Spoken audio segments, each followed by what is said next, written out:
Today I have an important topic that has to do with the ability to use our faith in a way in which we can focus on what's most important in life. But before I get into that, let's just look at the passages that are provided for you today. I would like you to picture 587 BCE. The Babylonian Empire has come north through the northern part of Israel into the Judah territory, and it's surrounding the entire city of Jerusalem. And they're basically waiting out for the people to starve to death. Now they have a constant water source, a special stream of water in which King David a long time ago had ordered to be carved out into the rock where they could have ample supply of water for a long, long time. But even that was not enough. There would not be enough food. And eventually the people are slowly starving to death. People are dropping in the streets. And the ruling class, of course, have the best of the food to take care of their own governing abilities at that time. And of course, Jeremiah prophesies and says, because Israel has not been faithful to its God, because the ruling class has not looked after the less fortunate of their city or their community, they are going to be in a terrible situation. To which Jeremiah is picked up by the secret police, shall we say, the guards, and they throw him in prison. And while he's there, everything is falling down around him. Now at this point, Jeremiah does one thing that is extraordinary for the circumstances that he was facing at the time. He wanted to buy some land. He wanted to buy some land in the city, which is crumbling before his eyes. He wants to make an investment. So he talks to his cousin, and he writes up a deed. And he buys this land. And then he says, take the copy and bury it in an earthenware jar so that one day it can be picked up and used so that someone can say in his family, this belongs to me, this land, this house, whatever seems to be left. I want you to know that this very contract has been dug up, has been discovered in clay. It is there for all to read. If you go to the museum in Israel, it's there. Jeremiah's own prediction and dictation of what he wished for the future. Here is a man who says that one day Babylon will fall and the people will come back and they will rebuild their lives in their captured city. All right, in 1 Timothy, something very different. And those of you who are very well-to-do, please don't feel guilty. I'm glad you have lots of money. My point is this. Some people treat their money like God. And according to Timothy, some people use money to manipulate circumstances for their own comfort and their ability without being able to share it with those who are less fortunate. That's the entire emphasis of what he says. And he says they place their faith on material possessions, on their success, rather than on what Jesus did for them, on what God was able to provide through the faith of Jesus. They have wandered away and trusted their comforts, their comfort, their material well-being at the expense of what their faith can have. And Timothy concludes with a little hymn that says, God who is unknown gives us great benefits. It's not material in nature, but he gives us something more. The understanding that God loves us, will always care for us, and he will help us to find a way out of our own madness and misfortune. Because God, who cannot be perceived and described, cares for his people. And finally, in the Gospel of Luke, a story you're all familiar with, it's a beautiful story. We have a rich man who's doing very well, and just outside his window is Lazarus, a street person. He's very poor and is slowly dying. He has open sores because of infections that he picked up. He has no food. And you can imagine the rich man taking his excess food and having it thrown out the window. And the dogs come and eat it and lick the sores of Lazarus. Lazarus dies. And by the way, Lazarus, when translated, means God's help. And the rich man, when he dies, faces the same fate, except it's different. The rich man is what we would call in Hades, hell, a bad place. And on the other side, there's Lazarus, embraced by Abraham, the father of the Jewish faith, who takes care of him, looks after him. And as is explained by Abraham, he has this because this is his reward, because his life was so hard. But you, my dear rich man friend, lap of luxury and comfort, you never bothered to consider Lazarus and his need. And because you didn't, yours is a most regrettable end. All right.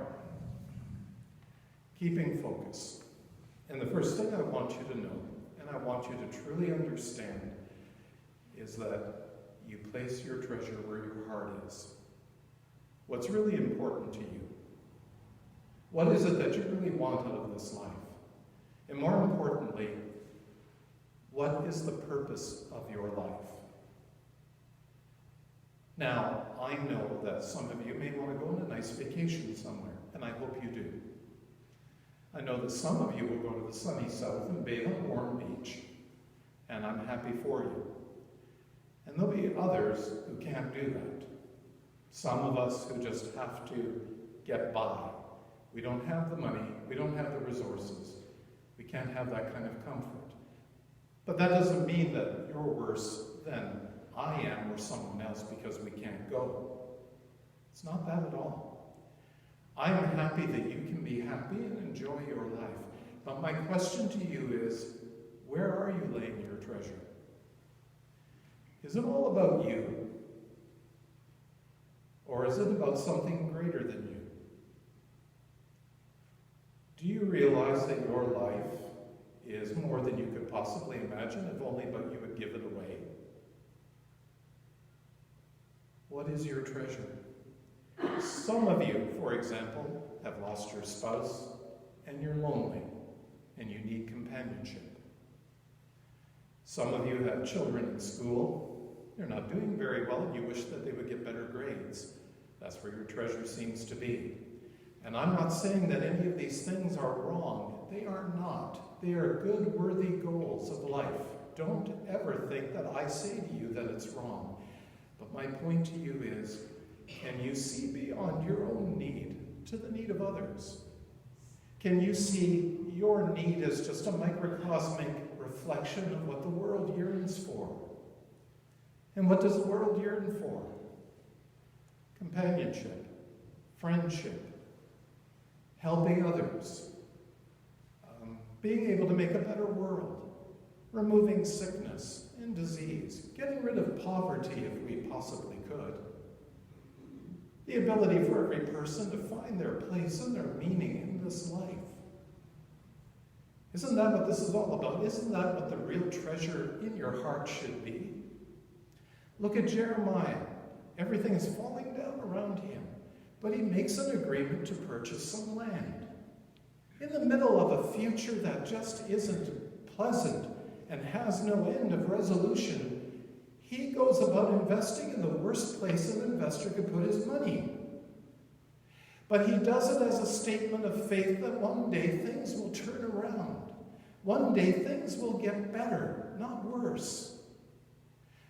I know some ministers who will go to a church and when they're seeing it decline, they will vacate very quickly. Why would you invest your energy in a congregation in decline?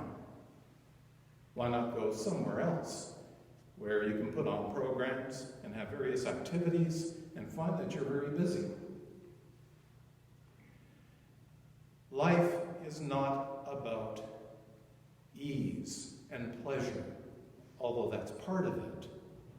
Life is about meaning, knowing that you matter, not only to yourself, but to others. Is that not where your treasure is? And Jeremiah has an investment in Jerusalem because one day things will get better. Number 2, worship God only. Don't worship money, don't worship materials, and for heaven's sakes, don't worship your friends. Don't worship the closest people that are around you, that you call family. Because I have a word for you. They will not be around forever. They will abandon you at some point. Not because you've done something wrong, but because they die, they get sick, their life changes. The only thing that's constant in this life is God. God who loves you, who wants to make you as happy as you can be, and be the star candidate for his coming revolution. And what's that revolution? A world of peace, of satisfaction, in which every man and woman can finally see their ultimate goal and purpose and know that they will never be abandoned. Now, please don't get me wrong when I say you should ignore your grandchildren, your children. I'm not saying that. I'm not saying you should ignore your spouse. I'm not saying that either.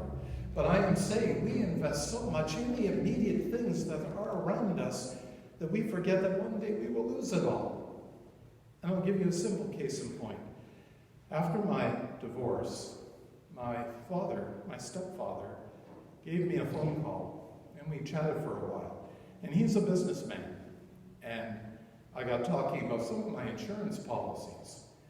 And I said, my circumstances have changed. Maybe I should get rid of some of my insurance because I need the money just to survive on my own. And he said, yes. He says, I think that would be a wise decision. And then I told him, but I don't want to do that. He said, why not? And I said, well, I might get married again. And you know what his response was? Don't count on it. Take the money and run. Enjoy yourself. But what if I get married again? I'm going to need insurance. I'm going to need somebody to look after my wife when I'm gone. I know I'm not married now, but I might get married again. I lived in hope. Why did I live in hope? Because God gave me hope. When everything was coming undone in my life, God was the only one who heard me, who understood me, and gave me the ability to put one foot in front of the other and to take a deep breath. And it's through that experience that I have learned that I can't place all of my loyalties in what surrounds me, but in something that I cannot see. A voice that I hear only faintly. And a force of will that drives me to know that the world can be better than it currently is. As well as the acknowledgement that somehow my life is not just dust in the wind, but a gift. I hope. My third point. You are not here strictly for yourself. The rich man is not there just for himself. He is there for Lazarus and for all his brothers and sisters. All of us in this world need each other, and we need each other terribly because the world is so precarious, so frightening. And as one person told me in a private conversation, I'm worried about the direction our world is going in. It is a scary place, this world. And if we walk by ourselves only, we will never be able to triumph over what we face.